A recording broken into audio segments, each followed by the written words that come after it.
बहुत ज़्यादा परेशानी का सामना करना पड़ा, अभी तक राहत नहीं मिली है दिल्ली वालों को। इस पर आपका क्या कहना है? बहुत दुर्भाग्यपूर्ण है विरोध का जो तरीका आज भारतीय जनता पार्टी ने अपनाया है। मैंने खुद तस्वीरें देखी हैं और सीधे सीधे ये भारतीय जनता पार्टी का विरोध नहीं है, भारतीय जनता पार्टी का चिरपरिचित गुंडई करने का अंदाज़ है। बसों के टायर पंक्चर किए जा रहे हैं, सरकारी संपत्तियों को नुकसान पहुंचाया जा रहा है और लोगों की जान से खिलवाड़ हो रही है। इस जाम में जो भारतीय जनता पार्टी ने अपने कुकर्मों से लगाया, इस जाम में बहुत सारे एम्बुलेंस फंसे हुए हैं, मरीज़ फंसे हुए हैं।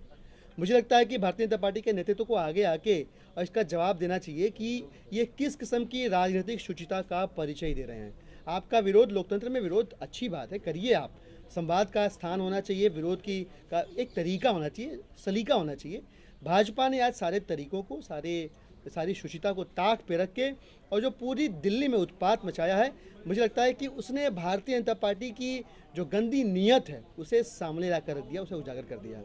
दिलीप जी, बीजेपी कह रही है कि एक तरफ तो आम आदमी पार्टी पंजाब में नशा मुक्ति की बात करती है, लेकिन दिल्ली के अंदर रिहायशी और धार्मिक स्थलों के पास शराब की दुकानें खोलकर नशे को बढ़ावा दे रही है आम आदमी पार्टी। देखिए, सवाल तो सबके हिस्से में है, हम अपने हिस्से के सवाल के जवाब दे देंगे, लेकिन सवाल भारतीय जनता पार्टी के हिस्से में भी हैं, उनको बताना पड़ेगा।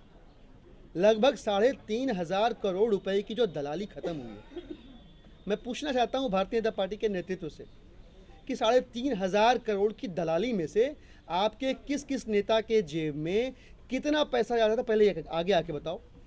मैं पूछना चाहता हूं भारतीय जनता पार्टी से कि वो जनता का साथ न देके, दिल्ली सरकार की प्रोग्रेसिव पॉलिसी का साथ न दे करके वो शराब माफियाओं के साथ खड़ी क्यों दिख रही है?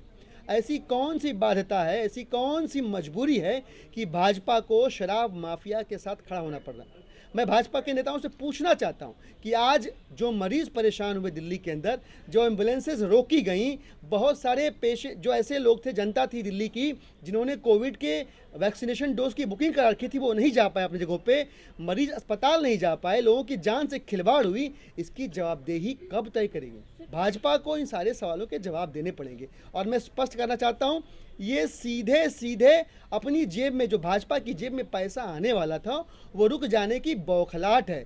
मैं ऑन रिकॉर्ड कह रहा हूं, पूरी दिल्ली के अंदर एक दुकान शराब की नहीं बढ़ी है, बल्कि 4 दुकानें कम हुई हैं। लेकिन भारतीय जनता पार्टी की बौखलाहट ये है कि जो 3,500 करोड़ रुपए का कमीशन आता था, दिल्ली की सरकार ने वो कमीशन रोक दिया। Thank you. सर, आपकी सरकार सर, ये महंगी कैसे हो गई सर? आप